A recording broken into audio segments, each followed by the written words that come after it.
they say to you, what do you mean by jurisdiction? When you ask the question, do you presume that you have jurisdiction or whatever? What would you say to a judge who says, what do you mean by jurisdiction? Help me understand your question. Any thoughts on how you might kind of tackle that? I would be inclined to say it doesn't really matter what I mean by it. All that really matters is your definition. Well, why? Somebody's watching my That's videos. Great. Yes, my nigga. So, me and TSA reached a kind of an agreement. We de-escalated the situation, and then the police officer just arrested me when really the last thing I said was, I want to get on plane, and he arrested me after that. I challenge what you just said. In that. What's that?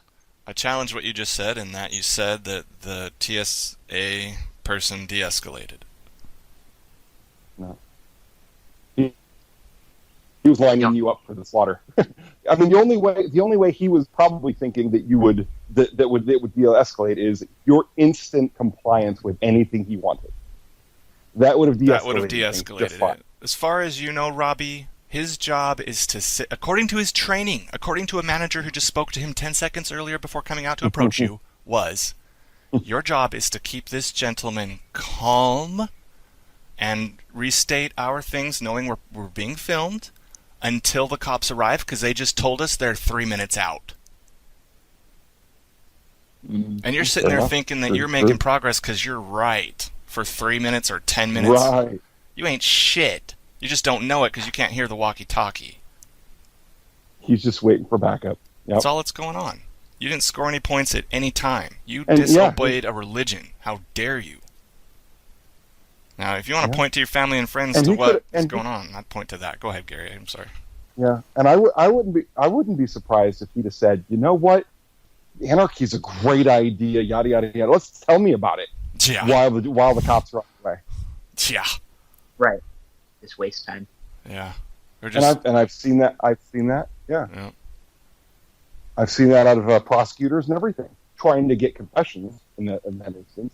But again, if you're trying to keep somebody calm, you give them that leeway. You give them that. Oh, I'm sorry. You know what? You're right. You've got a point. This is not how we should be handling this.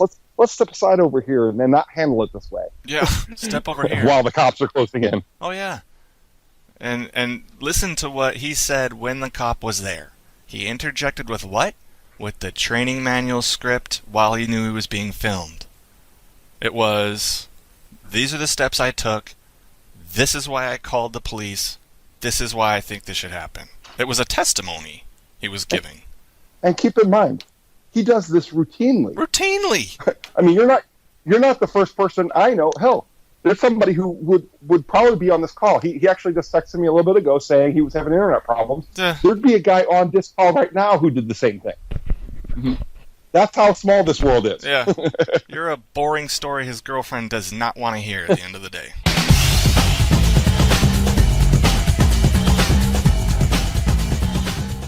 Am I presumed innocent of this accusation?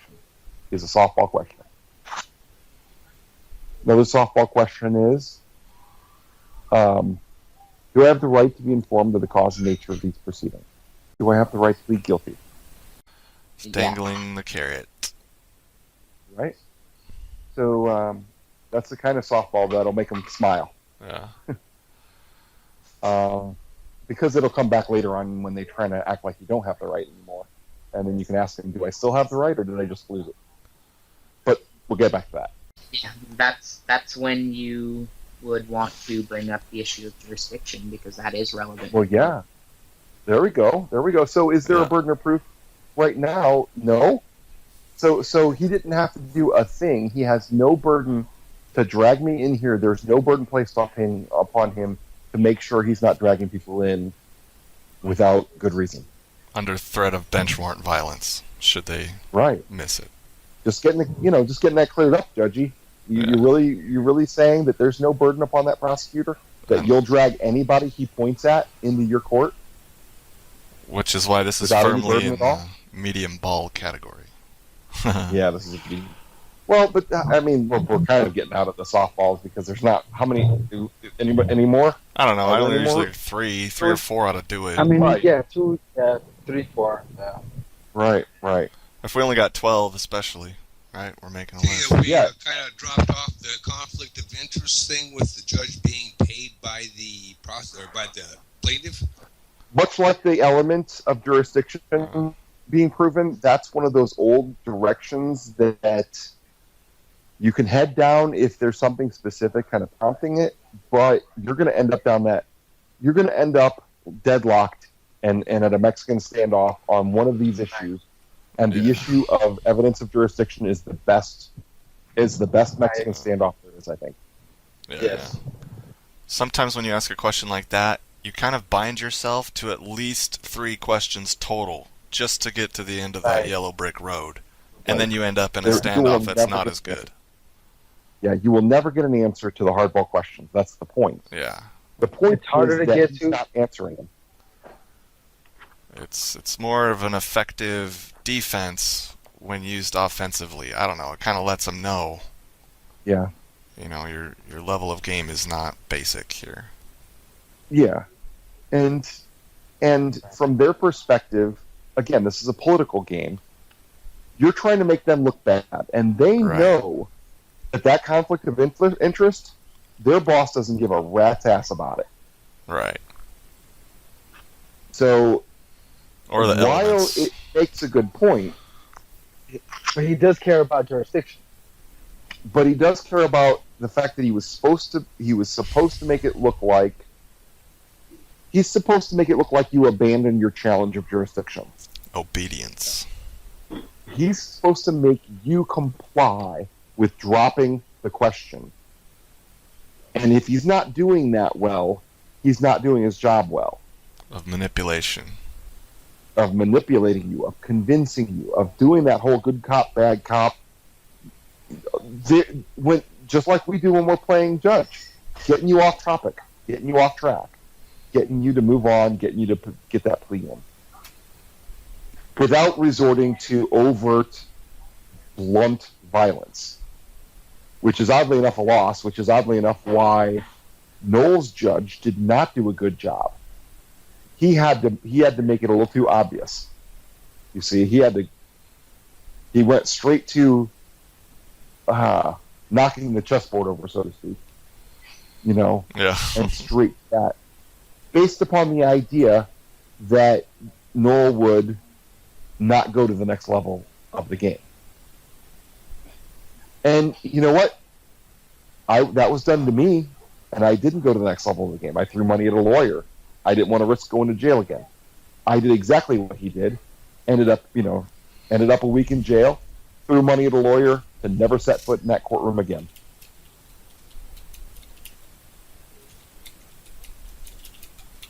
So what if you get to this Mexican standoff and you're afraid of the judge throwing you in jail because you keep on asking the question that they don't want to answer? You don't keep on asking the same question over and over again. You point out that you're still waiting for the answer. That's different. Oh. Okay. So if he says to you, you're not going to wait for the answer to a relevant and unanswered question, you're in a bit of a bind, right? Because you are being precluded from pleading guilty to making an informed plea of guilty, right? So the point is making it clear, and if a judge puts a gun to your head, you do whatever's safe. Because at that point you're under duress and nothing that you do is legally binding. At that point? Well, there's no legally binding. This is not really even a relevant phrase, but ethically there's nothing that happened at all, for instance, but legally is just the opinion of whatever the hell judge is doing whatever the hell they feel like doing. So there's no legally. Legally is a meaningless word. It is whatever they feel like doing. What about lawful? Remove that from your vocabulary. Same thing. Lawfully, legally, they're both abstractions of political power. It's whatever they feel like doing. Yes. So remove it from your vocabulary is your best bet. Well, and again, okay, remove it from your thinking. Maybe not remove it from your vocabulary. Yeah, I mean, I won't use it when I'm trying to guide something a direction of normal. Don't internalize it, right? Right. You can talk about voodoo without believing in voodoo. If you're talking to a voodoo priest, you can talk about the voodoo without believing it to be something. So, legally, lawfully, those are just words that they use to make their opinion seem more important. It doesn't work for you to make your opinion more important, ever. Oh. No matter how many times you say legal and lawful and bullshit like that, your opinion about what is legal and lawful and right and blah, blah, blah will not grow in importance. Every lawyer ever in existence will consider his legal opinion better than yours. Every judge is above that. Yeah. There's that hierarchy. And there is no way is above him.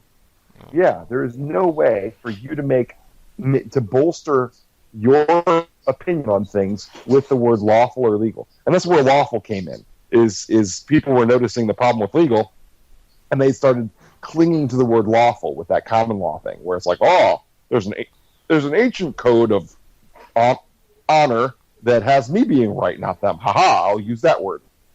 Yeah. The lawful truth is this. And that's all it is. It's trying to make their opinions outweigh the other opinions that are merely legal. And it's like, okay, well... None of it outweighs ethics and logic, which they don't want us to point to. Correct. Yes, truth and ethics is, bottom line, the thing that outweighs it all. I got a softball question. Yeah. That he can add to his list. Just looking over the script. Am I entitled to responsive answers to questions deemed relevant? I don't like that deemed relevant.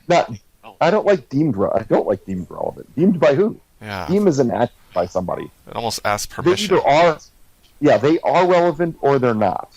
To have been deemed relevant is kind of a second thing. Logic can Am I entitled to responsive answers to my questions? Yeah. That's the script. Okay. I like relevant. I like relevant and unanswered questions. Oh, yeah. But that was just me. That's something I brought in from long ago. What about relevant and unanswered yes or no clarifications? It doesn't need to be yes or no. It doesn't need to be yes or no. That's just that's a habit that's good because you can tell if somebody answered your question if it's a yes or no question. Yeah, I'm kind of being a smartass at that point. I know, but I was doing that for him. It's a good one. The huge advantage yes or no questions. By George, you can tell if it was answered or not. Anything else, there's no telling. Yep. So how do you address a judge who has not answered your yes or no question? Very carefully. It's okay. Here's the thing. It is not his job. Yeah, very carefully, right? It is not his job to answer your questions. That is absolutely true. It is absolutely 100% not his job to answer your questions. Now, tell me what that means. Give that some thought. Brainstorm that with me. So that means his job is to conduct the hearing. Okay. One of his jobs is to read you the charges that were supplied to him by the prosecutor, right? Mm-hmm. And the other job is to get your plea, right? Check boxes, baby. Yep. Yeah. What else? That's about it, really. Yeah. to make sure you don't do anything that looks disobedient or whatever. To outwit and outmanipulate. Okay. Whose job is it to make sure you've been informed of the cause and nature of the proceeding? Is it the judges? That should be the judges. Good. It's not. And he just told you so. It's not his job to answer your question. So, if you've not been informed of the cause and nature of the proceedings, who suffers? Aside from you, I guess. Oh. Good point. Who if everything was done ethically, who would suffer from failing from a failure of you to be informed? Prosecutor? Well, how would he suffer? And if everybody was on the up and up, how would he suffer? Well, if everyone was on the up and up, then nobody would. Yeah, if everybody was on the up and up, and the prosecutor didn't feel like clarifying the cause and nature of the proceedings and informing you, who would pay that price? Well, I would pay the price right away, but it would pay the price on him. No, if everybody was on the up and up, everybody is suddenly inhabited by an angel, and the prosecutor says, I don't feel like clarifying the cause and nature of these proceedings, what would the court do? Dismiss the case. Right. For failure to state a case. This case is dismissed for the prosecutor's failure to state a case. And they know it. Okay? So they're going to figure out real soon that you know it. Yep, and that's a problem for them. That's a problem for them. Now, how open can I be in a courtroom in expressing that I know this and know that they don't want it? So very open, because there is a form for it and everything. It's called a demurrer, or a motion to dismiss for failure to state a case. It is overtly what you're doing. You're announcing what your intentions are. And this is verbal motion? No, it shouldn't be. Man, the timing thing is a horrible thing. He needs a motion to dismiss. He needs to, grab one from Mark or something. I don't know. I also really could use a guilty plea. Unsigned. Listen, unsigned plea of guilty. Yes, that's what I meant. Now, what are you going to do with the unsigned plea of guilt? Are you going to hand it to them and submit it and get it stamped and make sure they have it and make sure they signed it, or what? Not sign it and hand the judge a copy of it and say this is my intention. What if he won't take it? What if he's not at all interested in taking it from you? Then I guess I'll just have it in front of me. You'll talk about it, is what I would do. Yep. See, the purpose of it is so that he can't say he has no idea what you're trying to do. It's to give you a talking point in order to describe what it is you're trying to do, so that you can have lengthy conversations about your endeavors to try to come to pleading guilty. Does that make sense? Yep. Great. So the motion to dismiss... Oh, sorry. Well, because that way they technically could not issue a plea of not guilty on my behalf. They're absolutely physically able to do it. Keep that in mind. Yep. But they're not able to argue that it's at all related to reason or justice or logic or anything like that. So that's what you're taking away from them, is the ability to make sense of it, doing it, Yeah, and the more effective you are at, the art of pointing that out, the more effective you will be at defending yourself. Because nobody's going to do it else for you. No laws and nothing written down well. Yeah. The more clear you manage to be about the questions you have, the intent you have, and all that, the less muddy they can make everything and then say, we just weren't able to understand a damn thing he was trying to get at, so we put in that plea of not guilty for him so that he wouldn't be injured by his own stupidity. Yep, happens all the time.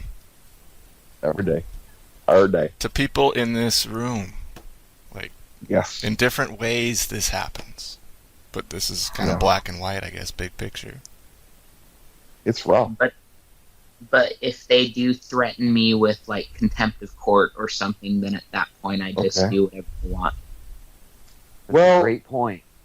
That's a very good question. We can't help you. Your neck is the one on the line. It's very difficult for us to give you any input about how much risk is appropriate. Mm-hmm. You're juggling one risk versus another. right? No matter how this goes down, you're doing damage control, and it's your damage that's being controlled. So that's a tough one. Because a judge can instantly flip out. A judge can flip out at no hint of anything and just decide to throw you in jail. Right. Is it common? No, it's not. But it happens. The reason why I'm bringing this up is because, I just want everybody's input on making this line very clear to you so that it's your choice if you get arrested or not within reason. If you're going to make a statement and go that far, it's your choice because you know where the line is and where you're crossing it exactly for your purposes that serve you. I know you've got friends and family watching and whatnot. But if it were me, if you're in jail, you can't fight. You have to go to hearings that aren't of your choosing, deal with fines and things. Yeah, we can still make a good, valiant effort there, but I'd rather put all of my 100% energy in directions that I choose to, by my choosing, not theirs. But you got to think, are you going to jail for a reason that's worth it? A lot of them are. But some of them aren't. So we want to make sure that our motivations are going to serve and make... I mean, I know everybody knows this, you're a grown man, for God's sakes. I'm not telling you anything you don't already know. But I'm just, again, bouncing this off the room to get input on where exactly this line is. Do you have any questions about this line? Do you know why you got arrested? Do you know when you crossed it in the video? These types of things. Yeah, and that's one thing I wanted to ask because... Let's talk about it then so this doesn't happen again. Okay. Because one of the things that really surprised me was how quickly the officer said that he could arrest me. Okay.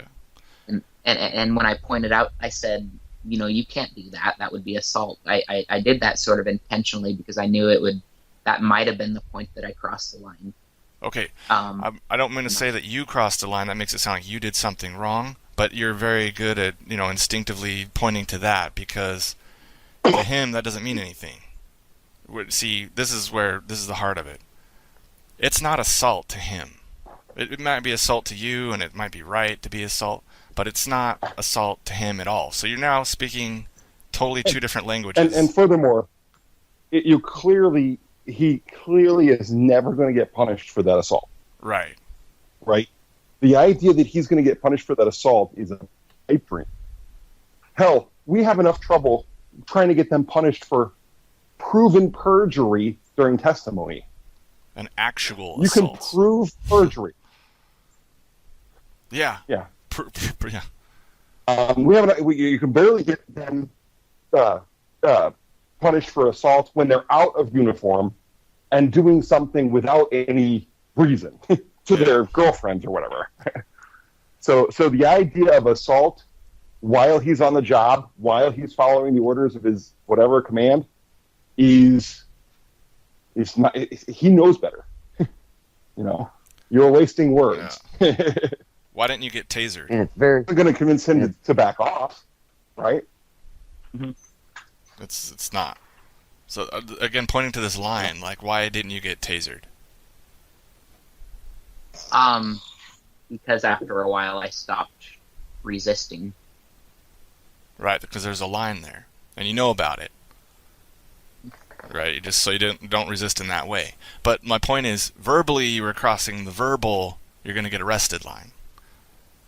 So it's specifically, let me get specific. It was when he said, okay, your choices are this, A, B, or C.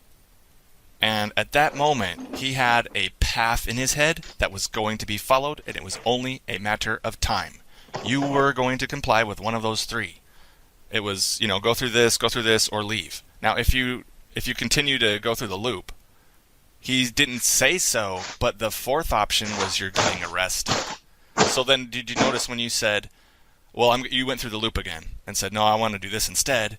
He said, okay, let me put this to you another way. You can no longer go through the airport line. You can either leave or, what was the other one? Leave or go through one of the body scanners. Or comply and go through one of the metal scanners that you didn't want to go through at all. Now he took away the option for you to be scanned with a metal detector or something. It was some other option he just took away from you.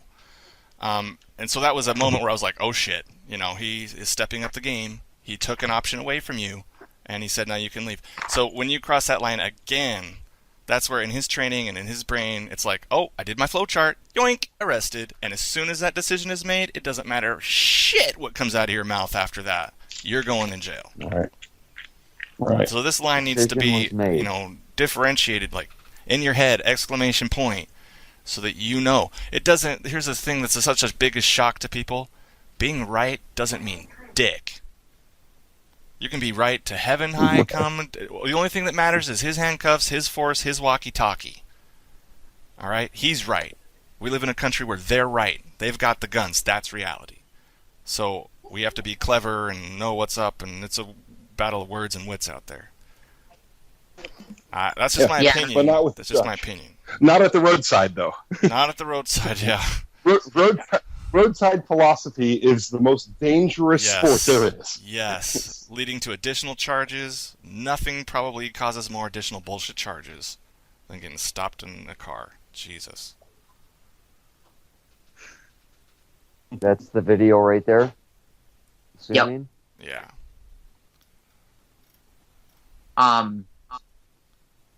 So yeah, that's what I'm wondering. How do I identify this in the courtroom then? Well, you're gonna have a problem. You're not having a problem because you did anything wrong. You're gonna have a problem because that video isn't very persuasive, in my opinion, to public opinion. Because they're gonna think, oh, you were given a bazillion warnings. You could have left a bazillion times. You didn't, and you just kept responding with the same argument that obviously wasn't going anywhere. And I'm not saying that that's right. I'm saying that that's statist public opinion. And that's kind of what this threatens them, or they look at, they care about to some degree. I could be wrong. That's just my perception of it, right? Get more. Yeah. I'm just trying to wrap my head around the fact that we were out of the secure area and he did this in public. Define area. Secure area. The whole airport is not public. Nor secure. Well, we got out of the part that was roped off, and we Doesn't were matter. in it. Doesn't mean a thing. Doesn't make you more safer. Doesn't make you safer from their threats. I mean, I'm not trying to be like, oh, the world is bleak and da-da-da, but there just needs to be a realization, like, you got arrested and this is a reality. A lot of people, it's kind of a new concept. Oh, I see what you're getting at there. In the sense of, if the codes are applicable, if you go with the codes being, you have no defense. You are absolutely guilty if the codes are applicable, is our point here. Yeah. The reason you're not guilty, and in the ethical sense, is because the codes are just the opinions of some dickheads, right? That's it. So clinging to the idea that, well, I don't even have to challenge the dickheads. The codes, if the codes are applicable, you're screwed because you were defiant, disobedient to the codes. Disobedient to the intentions of the codes at minimum. Probably disobedient to most interpretations of the codes. Maybe not yours, but to most interpretations of the codes, you were disobedient, probably, right? Right. I don't necessarily think that's true, but by all means. Hold on, I didn't say. To be clear, your interpretation and mine, you might not have been. Oh, that's true. Yeah. Yeah. I'm saying, to most people will interpret those codes as pro-TSA as you can possibly imagine. Yeah. And all judges will. Yeah, without exception. And all lawyers will. Even your lawyer will. That includes yours. Especially public defenders. Ask Edgar if having a family relationship works. Yeah. A high-priced mob lawyer might see your point. What they call a criminal might be able to get you some justice. Well, it's interesting because this video has done pretty well in public opinion. I should hope so. Because people are seeing that me and TSA reached a kind of an agreement. We de-escalated the situation, and then the police officer just arrested me when really the last thing I said was, I want to get on plane, and he arrested me after that. I challenge what you just said. In that. What's that? I challenge what you just said in that you said that the TSA person de-escalated. No. He was lining you up for the slaughter. I mean, the only way he was probably thinking that you would that would de-escalate is your instant compliance with anything he wanted. That would have de-escalated it. As far as you know, Robbie, his job is to sit, according to his training, according to a manager who just spoke to him 10 seconds earlier before coming out to approach you, was your job is to keep this gentleman calm and restate our things knowing we're being filmed until the cops arrive, because they just told us they're 3 minutes out. And you're sitting there thinking that you're making progress because you're right for 3 minutes or 10 minutes. Right. You ain't shit. You just don't know it because you can't hear the walkie-talkie. He's just waiting for backup. Yep. That's all that's going on. You didn't score any points at any time. You disobeyed a religion. How dare you? Now, if you want to point to your family and friends to what is going on, I'd point to that. Go ahead, Gary. I'm sorry. Yeah, and I wouldn't be surprised if he'd have said, you know what, anarchy's a great idea. Yada yada yada. Let's tell me about it. Yeah. While the cops are on the way. Yeah. Right. Just waste time. Yeah. And I've seen that. Yeah. I've seen that out of prosecutors and everything, trying to get confessions in that instance. But you know, again, if you're trying to keep somebody calm, you give them that leeway. You give them that. Oh, I'm sorry. You know what? You're right. You've got a point. This is not how we should be handling this. Let's step aside over here and then not handle it this way. Yeah. Step over here while the cops are closing in. Oh yeah. And listen to what he said when the cop was there. He interjected with what? With the training manual script while he knew he was being filmed. It was, these are the steps I took. This is why I called the police. This is why I think this should happen. It was a testimony he was giving. And keep in mind, he does this routinely. Routinely. I mean, you're not the first person I know. Hell, there's somebody who would probably be on this call. He actually just texted me a little bit ago saying he was having internet problems. There'd be a guy on this call right now who did the same thing. Mm-hmm. That's how small this world is. Yeah. You're a boring story his girlfriend does not want to hear at the end of the day. Right. Okay. Like, shit. So being right, we have to lose this illusion, man. I'm going to use that again. I'm holding on to that one. Hold on, I gotta cherish that one. You're a boring story his girlfriend won't want to hear. I mean, it's just people think that, oh, I had this encounter at the airport, because to us, it's the most natural human psychological DNA encoded thing to be like, oh, this matters. It happened to us. This is really out of the ordinary for me. But to them, you gotta know. That's what I mean when I was playing poker, level 1, level 2, thinking you don't just know your cards. Know your opponent's cards. Your opponent's doing this. What's his job like? The judge, the cop. Think about these things next time you go do something like this, and you're skirting that arrested line. I've been arrested too. I remember when a judge sent me in for a week of contempt. Right.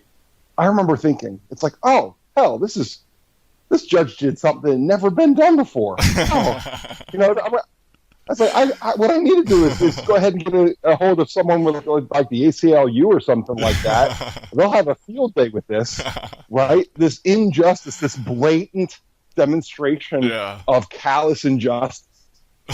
Wow, and lucky how naive was I? This is a long time ago, by the way. Yeah. This is a long time ago, by the way. Obviously. It was like 12 years. I know. What are the odds that out of all the people in the world, I got treated like shit? Wow, what are those odds? It must be insanely rare. This is going to matter. What? Are you smelling what we're stepping in, Robbie? Yeah. You gotta, it's a lot deeper than I thought. Sadly. And sadly, you're one of a stack of this paperwork. They have a stamp for it, probably, of what went down. It was like, I had another 1B today. Really, honestly, Robbie, probably the only reason why you saw that cop display any verbal or nonverbal things in the direction of not wanting to arrest you was because of his desire to not want to fill out paperwork, not to satisfy any kind of justice or what's right or wrong, or what was on a website. That's really, It's just like, oh, I don't want to, God damn it, I'll talk some more words so that I don't have to arrest him. All right, can you do this, that. And then once they figure out, oh, this guy's going to resist no matter what, and now I'm going to start looking incompetent to my coworkers and my superior because I can't, quote-unquote, handle the situation. That's not going to happen, motherfucker. Here's your options. And now the time's ticking. You got minutes until you either obey or get arrested. That's all. That could be. Maybe he's just a nice guy, too. That could be. Just some different angles. Different angles. Yeah, and it's very valuable because I don't know if you noticed, but I kind of just try to assume that people are all aware of. I assume that they're aware that they are public servants and that natural law is truly the only law that matters. Whoa. I know they don't think that, but they should. Hold on. Do you feel that they are public servants? Well, not anymore, no. Okay. Well, what did you even mean when you said public, I guess, is the first part. They're paid by the money that they steal from everyone else. Oh, okay, let's be clear. Once money's stolen, the person paying another person is the one who's owed, not where the original money came from. So if I'm mugged and that mugger pays a doctor, the doctor doesn't owe me anything, right? I don't get to go to the doctor and say, "Hey, you owe me, a checkup here." Doctor's paid. So, yeah. Tax money is taken and then spent, but the taxpayer doesn't get anything directly from that spending. That is just, Not everybody pays taxes. Are they protected? Right. And then servant. If you have a servant, you have a master. We're equality, dude. I'd be down if he was just an equal. That's a pipe dream right now. Yeah, and that's the thing is I try to address people as equals, like we're on equal footing, and I'm afraid that I will try to do that with the judge and be punished. Yeah, he does not appreciate being treated as an equal. Put that way. That's for sure. That's a good way of putting it. Judges hate being treated like equals. Yeah. I like that. We're coming up with gold here. It could be a bumper sticker. Oh well. Speaking of which, let me ask you this, Robbie. Let me just try this one on you. You have this thing where everybody knows that they acknowledge, like public servant and ethics and right and wrong type thing. And I'm just going, if everybody, let's see, everybody in the world, you took them 100 at a time and put them on individual islands, 100 people at a time, isolated completely. We'd like to think that if everybody was given a magic wand from a genie and said, hey, you have one wish, and if you want, I can make this place like a paradise of equals and you'll all be equals, or I'll put you in charge and you get to dominate everybody. We'd like to believe that most people would be like, genie, I choose equals. We'll live in a paradise, we'll ever be equals, and I will submit to being an equal. And everybody will be fed, happy, blah, blah, blah, whatever. Some people are not wired this way. A small percentage in the population is, fuck that, I want to be the boss. And and some of them are extremely intelligent, and they rise to very high positions. We have better lives than the kings did in king's times. And there are still some people who would rather live as a king in king's times. Yeah. Even though they'd have it better now, they would just rather be a lord. They'd rather have that ego boost. What good is money when you've got more than you could ever spend? Ever. It's just power. Now we're all in a power game. Because not everybody's got that. Right? Monopoly on that globally yet. But the other prong of what you mentioned a minute ago was natural law. Yeah. Now, properly understood, I'm all for it, but I've only found 2 people, I think, ever who kind of understood the different notions of what natural law even was. So what do you mean when you say natural law? I mean, basically, you can do anything that you want as long as it doesn't violate someone else's right to do whatever they want. Okay, what do you mean by right? Like it doesn't cause them harm. It doesn't restrict. So you can do anything you want as long as it's not stopping somebody from murdering someone else? Is that what you mean? Yeah, as long as you're not like stealing property. No. Back up. I'm sorry. You misunderstood my question. So you can do anything you want, but not, for instance, stopping somebody from murdering somebody else. You can't stop a murder because that's what you just said. Oh, well, yeah, I would stop a murder because. All right. murder So you need to clear up because what you said includes that, and I want to make sure you didn't mean to. So it's not just stopping somebody from doing whatever they want, right? Because the guy really wanted to commit that murder. Right. Okay. So help me out. What do you mean? As long as you do no harm, you don't injure other people. No, you harmed him. You stopped him from doing the murder. He wanted to do that murder. So it's not stopping somebody from something other than harm. I'm as long as you do no harm is quite it. So I'm going to figure out.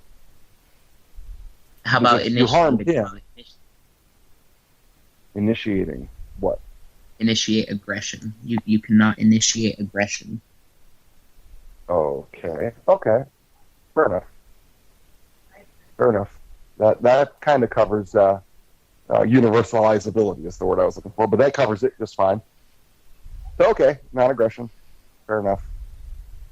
So what does that have to do with law? Well, I believe that the elite people who run things do follow. Well, okay, so let's see how to phrase this. I believe that they know that natural law is the law, that this government. No, wait. You don't get to say the word. Okay. What do you mean by law? You don't get to use the word law and so forth involved in this discussion. Plus, you just said what they know. How do you know what they know? know? Yeah, that's the problem too. Yeah. So you're presuming something that isn't even defined yet, and then saying everybody knows it somehow. So let's back up a little bit because we got all the way in the bushes. What do you mean when you say okay? So the word law brings in all kinds of weird baggage, right? About decrees and kings and legislatures and all that kind of stuff. So you obviously don't mean that, right? No, I mean something which cannot be changed by a human. Okay, so you're talking about physics? Yeah, like physics would be laws or. Okay, but I think but you're not talking about physics. Okay, ethical laws. Okay, so it sounds like you're just trying to use a synonym for ethics, and instead using the word law. Yeah, maybe. Yeah. Okay, I'm just saying ethics is a nice clean word without all those baggage. Mm-hmm. And I'm saying maybe just use ethics. Oh, can I jump in with one of my own here and then piggyback right back up? Okay. Right where? Okay. No problem. So, natural law as in, to clarify, in the same principle as physics, law of thermodynamics, but different in that it is clarified by the word nature. So, meaning us human beings, do we have a... I'm sorry, what? Okay. Oh, we're going in the opposite direction of that. Okay, if you're trying to draw on nature, go ahead. Well, yeah, I'm saying it's a law of nature, and I'm clarifying that by saying that nature is, what I mean by that is our nature. What do you have a desire to do by your nature? Eat. Man's nature... Aquinas, I think he was the first to use it in terms of Christianity. He believed that man's nature was cooperation rather than predatory or parasitics, and he believed that man's nature was to be godlike, and that God was ethical, right?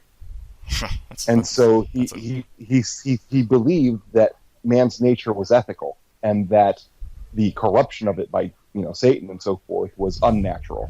Right? That's optimistic. Complete hogwash is the problem. Yeah. Well, that's the hogwash problem, because there are in fact predatory and parasitic people, most certainly. Sure. So there are people who are not ethical by any stretch of the imagination, and that belief that man's nature is ethical is disproven. Sure. Long since disproven. That's sure. So, is that stupid term is still hanging around? Right. I'm sure it is. Let me clarify nature then. As far as it's not what I mean is not a right or wrong or ethical thing. It's like a factual thing. Like we have, and I'll be simple like to a biological thing. A biological thing: to breathe, to eat, to sleep, to fuck, to support ourselves, the fruit of our labors. Okay, like an instinct. Like an instinct. Sure. Okay. Yeah, like a. Okay. And so a natural law in that phrase, what I mean is a law as certain as the one is thermodynamics, but that points to nature by looking at humanity and what does not all, but most all of humanity, balanced humanity, have in common? Self-preservation, reproduction, ingestion. So that's fine, and you've just defined natural law as kind of the opposite of what natural law is defined as by most people, which is fine. I don't mind. It's just weird. It is, admittedly. I'm not pulling this from anything. I'm just like, I heard it somewhere and I liked it. It sounded sexy to me. Okay. Well, that's true. And most people like the natural law thing because it sounds sexy. It sounds like it's natural, like it's inevitable. Well, but that itself is a reification fallacy, which is what I'm getting on to about, I couldn't agree more. Part of the sexy appeal, to clarify, is the fact that it has sex appeal to others. And so if I adopt it, they're more likely to, right? Once I hit that, I was like, they'll bite on this a lot. Because there's so much literature. If you Google or YouTube natural law, they're going to eventually hear stuff that I like. So it's just effective over accurate in this, that sacrifice gets made commonly, Fair enough. You're just hijacking the term a bit, so to speak. If I really push it to that limit, because it's, fair enough. Everything gets hijacked these days. I mean, progressive, liberal, conservative. All these terms are hijacked to mean kind of things that don't have much to do with the originals. And I really, to be fair, do not acquire the education to really put it to the test to go there anyway. I'm sorry. I didn't mean to go too far off into the bushes. My point is to clear up your thinking. Not yours, his. Yeah, cool, Rob. I'm sorry, Rob. My efforts here are to clear up your thinking, Rob, for tomorrow, so that you can keep from being distracted too badly by superstition, by distracting things, by things like natural law, common law, whatever terms. You're asking simple questions for simple clarification. You're just trying to get them to explain what they mean by all these phrases that they use. If they say to you, what do you mean by jurisdiction? When you ask the question, do you presume that you have jurisdiction or whatever? What would you say to a judge who says, what do you mean by jurisdiction? Help me understand your question. Any thoughts on how you might kind of tackle that? I would be inclined to say it doesn't really matter what I mean by it. All that really matters is your definition. Well, why? Somebody's watching my videos. Great. Yes, my nigga. So, why doesn't it matter what your definition of it is? Because I'm not the one that is trying to hold them responsible for my laws. They're trying to hold me responsible for their laws. Okay, so they're the ones that said that they have jurisdiction, whatever it is. Yep. So they're the ones with the burden of proof.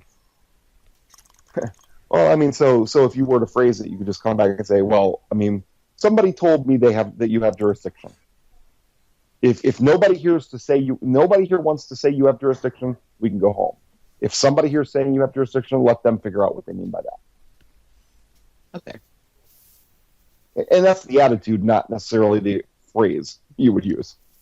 You'd just be trying to investigate. It's like, well, I'm just trying to figure out what because as you're introducing I'm sorry, you're trying to figure out what the prosecutor's saying, because as you introduce more and more definitions of yours, the more excuse he has to say, he's talking about some shit I never brought up.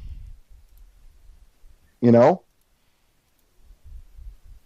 Right. So I shouldn't really be offering up any of my own opinions. No, your own definitions and opinions aren't relevant until you're done investigating. You're trying to figure out, completely clear on what he is stating is his case. If I came up to you and said, "Hey, buddy, you're accused of something by Joe over there. How do you plead? What do you say? Did you do it?" Your first question is going to be a little more than no. I hope, right? Right. But a fool might go, "No, I didn't do nothing to him." How would you know? That's insincere. You've just demonstrated that you don't care if you did anything to him or not. All right. So you go a little bit further. You said, "Well, what is it you're talking about here? You stole his car." If you said, "No, I didn't steal his car," you're still be showing a little bit of insincerity, because, hell, you might have swapped cars on you or something like that. Who knows? You're still trying to be investigative. You're still trying to say, "Just so I know, what kind of car is it he thinks is his that I took? What does it look like? When was this supposedly taken? Give me the details of what I'm accused of so that I can attack that, rather than just sit here guessing about what I'm accused of. Be more specific. I did tell you what you're accused of. You're accused of stealing his car. Yeah, I get that you gave me vague information. I'm trying to get detailed information. I'm trying to get clear, because you left it so open-ended that I don't have the information needed to figure it out. You informed me. Yes, you informed me, but you're not finished informing me, because I can ask a question. I'm sorry. Until you've asked a clarifying question, he has informed you. And when you have an open question, that's when it's open again. What kind of car? Now he's not informed you. It was a Cutlass. Now he's informed you. What color? Now he's not informed you. Does that make sense? Yeah. Okay. So he says, "None of your business what color it was. You're informed." That's not true, is it?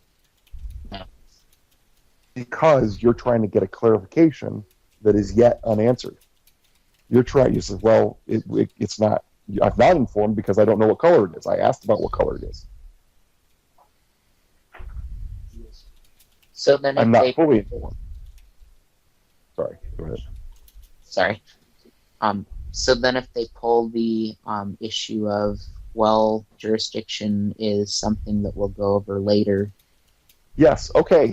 Good point. Great point. Jurisdiction is a trial issue. That's true. It is a trial issue. Absolutely. It's misleading, but it's very true. It's a trial issue. It's an appeal issue. It's a Supreme Court issue. It's an all along the road issue. But it's also an issue for right then and there. He wants you to hear the word "only" when he didn't say it. It's not only a trial issue.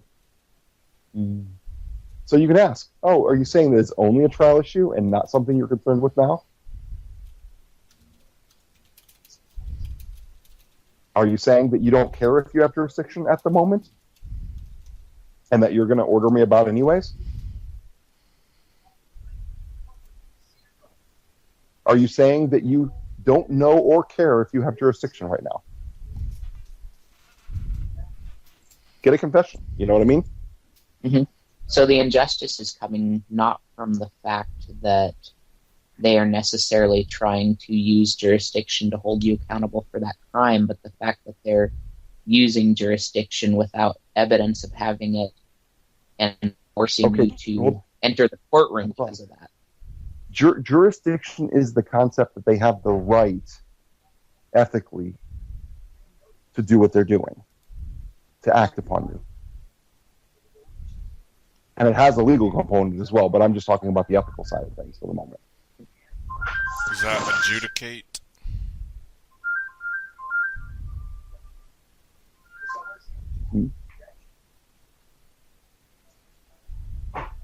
And jurisdiction is that I can only give up willingly. No, you can't even give it up. There's only parts of it you can give up. And if there's a gun involved, you're not even doing that. Is there ever not? You can, yeah, right. You can say, you know what? I'm going to give you the benefit of the doubt, and I hereby give you all rights I can give you to go ahead and judge me. I'll go with whatever you feel. There's still a problem. There's other pieces of jurisdiction that go beyond you volunteering. Uh-oh. Yep. Injuria et damnum. There still has to be a case in controversy. Now, but that's not profitable. Let's say there's gun involved. It's not profitable. Yeah, that's not profitable. So here's the problem with the idea that, you give up, it's called in personam jurisdiction, by the way. The whole issue about giving up jurisdiction and conceding the jurisdiction of the court by calling him your honor or crossing over the threshold or bowing or standing or sitting, all of that is dependent upon the idea that you're acting voluntarily, that you are submitting yourself by your own free will to his judgment and to his authority. Bend that knee, boy. The problem with that is you're threatened with violence if you don't behave yourself, as Noel will certainly attest to. And your 8 hours. Uh-huh. Yeah. So if I do not stand when the judge enters, there's a threat of violence against you. Right. Be aware that you can be thrown in jail for that. Okay. Not ethically by any stretch of the imagination, but he certainly has the power to do it, and he'd certainly get away with it. Have a good excuse quick on the trigger if they get that kind of crazy, like a medical condition with your lower back. Yeah, your best bet is to be standing throughout the whole thing. Okay. To be in the back, standing when he comes in, and you just come in as well. Or just come in later. Pretend everybody's standing for you. Yeah. Got it. If you don't want, if it sickens you to sit and stand and whatever, just be standing. Simple as that. Just like when I go to a Catholic church, I don't go through the motions, but I make it quaint. You know what I mean? Mm-hmm. It's like a yeah courtesy. Yeah, I don't try to stick out like a like a red thumb. Yeah. But I'm not going to go wearing a hat unless it's a big old Pope hat or something like that. Right. It'd be funny. I'm still thinking about the judge robes. I'm not sure about those either. But so why do they not just drop cases where people challenge jurisdiction like this? What do you mean? As opposed to what? Well, as opposed to continuing to draw out the process and throw people in jail and try to force them. Because they care about the overall compliance and malleability of people in general. They care a lot about that. What do you think would happen if suddenly they said, you know what, there's a great point here, and the problem is that our system is fundamentally built upon an error. There's a fundamental flaw. We have to revamp our system to make sure we've proven guilt before dragging somebody into court, because we're accidentally dragging all these innocent people into court. Shit, we need to stop that. Thank you. So, all you prosecutors, you need to do your job the other way around. Hallelujah. And prove your case. Prove your case before dragging in somebody to be plea dealing with you. I believe. So when someone comes in, you need to show them the entire proof that he's guilty and not innocent, and actually caused an injury and harm through malice, through damaging someone, through a crime, someone specific, and that person needs to be paid, not the state, but the person, not us pretending to be the person, not us pretending to be the person's master and taking the money for ourselves. We need to actually do a justice system in the sense of justice. How well do you think that'd go over with the bar, by the way? Yeah, not well at all. That would Right. have to end government, basically. That would end the bar. It would not necessarily end government in the sense of what some people think government is, which is the protection of rights and stuff like that, and the enforcement of in resistance to wrongs and enforcement of justice. But it would get rid of everything we know as government. Everybody with money would leave the country and go to their Plan B. Plan B. They'd find a nice government to live under. Yeah, House of Cards, just boom.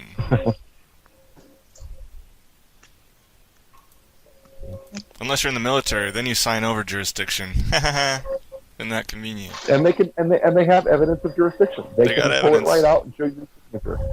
It's a UCMJ, baby. That's why there was an interesting story recently of a guy who was an active member, a call for a domestic, and people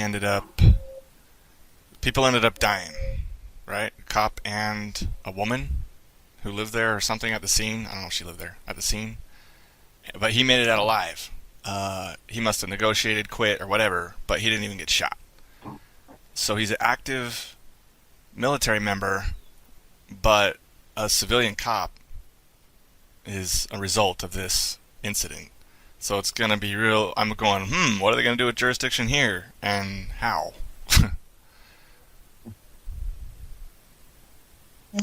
Well, I mean, it depends on where they bring them before court. They bring them before the military tribunal, which is probably what they'll do. I don't know. That's a good one. Who knows? Again, politics. Was it off base? Yeah. Yep. But he's active duty. He signed jurisdiction to the UCMJ. And they are notoriously not as cruel, or whatever you want to call it, for domestic violence, because they can't be, because it's a lot more of it in their ranks. I'm just pointing to the twisted nature of jurisdiction. I'm not trying to make a story about a tragedy in a military service member. Sure. But Sure. But I mean, if they have evidence of jurisdiction, they'll bring it right out. First and foremost. If they had it, Robbie, that's just like in the military lawyers, they would. Oh, here it is. All right, we're proceeding. How do you plead, bitch? Yeah, no problem. Yeah. Keep in mind, the goal of this currently is to get clarification. If he gives you information that wasn't what you were looking for, that's not an objection. It's just information you weren't looking for. You simply go to the information you are looking for. In cross-examination, it's a little different because you can limit what information is coming out. Here, Sorry, go ahead. Here you have to take any information you get. You just have to keep digging for the information you want. Thank them for what Make they sense? just gave you and say, by the way, I also need to know, and then rephrase your question. Yeah. Okay. Exactly. So objection, that's information that's unrelated to what I asked about, which is objection non-responsive, makes sense in cross-examination, but not in arraignment. You can say, by the way, that didn't answer my question, but it's not really an objection. It's just, my question's still unanswered. Fair enough? Mm-hmm. Okay. Now, but I also cannot assert that that was an opinion that they presented. Okay, so you can clarify. It's like, is that an opinion based upon facts, or is it just an arbitrary opinion? Got it. Oh, you know what arbitrary means, by the way? Yeah, randomly. Dictated. Well, it's just dictated. It's from his will, more than from logic or reason. Yep. A whim. Or decreed. Arbitrary means imposed or decreed. In some I should senses. also tell Robbie that if you're listening to anything I've put on YouTube, the later the date, maybe the more accurate it is. Keep in mind, if it's like 4 months old, oh Jesus, be careful. We've done a lot of brainstorming. We've done a lot of brainstorming and refined a lot of thinking. Yeah, cool. I just don't want to be responsible if he says something dumb. It's in the video, Joe. I'm like, oh shit. So there you go. Might want to take those down, Joe. Well, I put disclaimers in the descriptions. If they don't read that, then watch out. Yeah. It's nothing too crazy. It's just not technical. Perfect. Yeah. It's refined now. Okay, so now we're talking about jurisdiction, and he's asking for their jurisdiction. They've come back and said your location was your jurisdiction. Yeah. Oh, Your and in fact, location it's not gave even the us- state. In this case, it's not even the state of whatever. It's the building. It is that non-public private property, right? Which gives them an additional kind of a problem because, it was a condition of his presence. You know what I mean? That he abide by the rules. Right. So it can be inferred that he gave us by going there and then not leaving. He was, subject to those rules. Right? Agreed. So here's the question that I have. What of that means that he's subject to the rules of this court? None of it. See, the trick is there's a little swapperoo that just happened. The rules of being there, and you're not following them, the result can be that they make you leave, that they kick you out, right?